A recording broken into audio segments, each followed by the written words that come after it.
Agora, quando o outro erra com a gente, que na maioria das vezes a pessoa que erra não tem essa maturidade espiritual de chegar pra gente e falar assim, olha, errei com você. E às vezes nem acha que tá errado, né? Porque tem gente que tá no erro que só vai descobrir quando Deus cobrar, né? Tem gente que nem o Davi, lembra do Davi?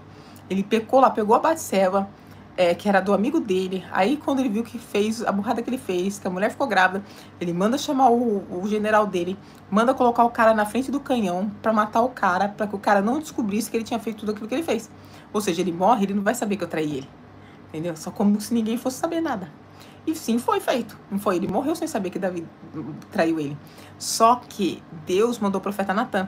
E quando o profeta Natan chegou com Davi, começou a contar lá a parábola lá, porque o cara que é assim, tinha não sei uma ovelhinha, o outro tinha um monte de ovelha, e o outro que tinha um monte de ovelha pegou a ovelhinha do cara que só tinha uma e começou a contar, ele ficou revoltado. Quem é esse daí? E não sei o que, e não sei o que. Porque assim, o outro erra, eu não. Aí o que acontece? Quando o profeta falou, é você? Aí que ele caiu em si, que ele falou, nossa, isso que eu fiz com ele é pecado, entendeu? Não que na consciência já não acusasse, mas às vezes a pessoa deixa passar, entendeu? Vai cauterizando aquilo, tá fazendo errado e vai cauterizando, entende o que eu tô falando? Então, meus irmãos, é muito sério essa questão do perdão. Só que a questão do perdão, porque veja bem, o Davi, ele foi cobrado pelo que ele fez a vida inteira. Teve incesto no meio da família dele, o filho dele quase matou ele, pegou todas as concubinas dele, queria roubar o trono. Quer dizer, a consequência que ele passou a vida inteira, as consequências do que ele fez com Urias e com a Batseba. Embora ele depois ficou com a Batseba, ainda teve o filho Salomão que Deus abençoou. Entende? Mas Deus não abençoou por causa do pecado. Foi uma outra história. Foi porque Deus já havia perdoado ele já tinha assumido a mulher. Aí Deus deu Salomão, que aí foi o filho dele com essa mulher. Mas entenda o que eu tô te falando aqui. Quando a gente entra numa situação que a gente não perdoa, que a pessoa fez algo pra gente, nem tá nem aí, às vezes nem tá aí, às vezes continua fazendo mesmo, às vezes, né? O que acontece? Eu e você, a gente tem que entrar no processo de perdão, por quê? Porque aquilo, como crente, veja você como crente, se você é crente, quer andar como Jesus quer, se você é um crente obediente, quando você não perdoa a pessoa, o que acontece? Você vai guardar, você não vai confrontar a pessoa, porque você é crente, você não vai brigar. Entendeu? Porque às vezes o crente não fica, tem que engolir seco das coisas que acontecem sem ir lá debater e brigar, porque eu não posso, eu sou crente, né? Jesus falou que eu não posso entrar com contêiner e tal e tal. Você entendeu isso daí. Mas você sendo crente, o que você faz? Você recebeu aquele ataque, você não perdoa no seu coração e também você não tem como lá soltar. Entende? Aquela raiva. Pastor Luiz Antônio, Pastor Luiz, Deus abençoe. Bem-vindo, viu? Você não tem como lá soltar a raiva na pessoa, porque você tem a sua imagem de crente, e às vezes não é só imagem, porque eu não quero... Não, é porque você respeita Jesus, entendeu?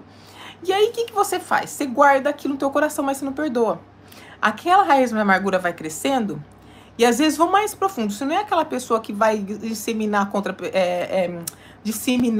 a pessoa ódio, ou seja, falar mal da pessoa pelas costas. Você segue Jesus, vamos dizer assim, tá? Você não vai lá, sabe, difamar a pessoa porque ela fez mal com você. Você não vai lá gerar na igreja várias contendas e tudo mais. Você não vai fazer isso. Você vai ficar guardar pra você. Pra você e Deus. Você sabe que a pessoa errou. As pessoas que estão envolvidas na situação sabem que a pessoa errou. Né? Às vezes a pessoa, né, finge que não sabe, às vezes, né, tá lá, né, vivendo no pecado, achando que tá abafando. E aí, o que acontece? Você guardando isso pra você, aqui, isso aí vai estourar em você, porque aí você possivelmente pode ter uma enfermidade, porque aquele negócio vai gerando, vai fermentando dentro da gente e vira as doenças psicossomáticas. E às vezes não estoura na hora, vai estourar lá na frente, que é uma raiz, uma amargura que você tinha contra o irmãozinho Joãozinho, contra a irmãzinha Mariazinha, entendeu? Ou contra o grupinho do Joãozinho, o grupinho da Mariazinha, entendeu? Então, por isso que Deus bate na tecla nossa, perdoa. E o perdão, por que a gente não quer perdoar? Porque a gente tem a raiz do orgulho. Eu tô certa, eu não vou perdoar porque ele e ela tá errado. Eu tô certa, logo eu não perdoo. Então, isso é orgulho, tá? Então, assim, pra gente deixar o orgulho sair, a gente tem que parar com esse negócio de eu tô certa e eu tô errada, entendeu?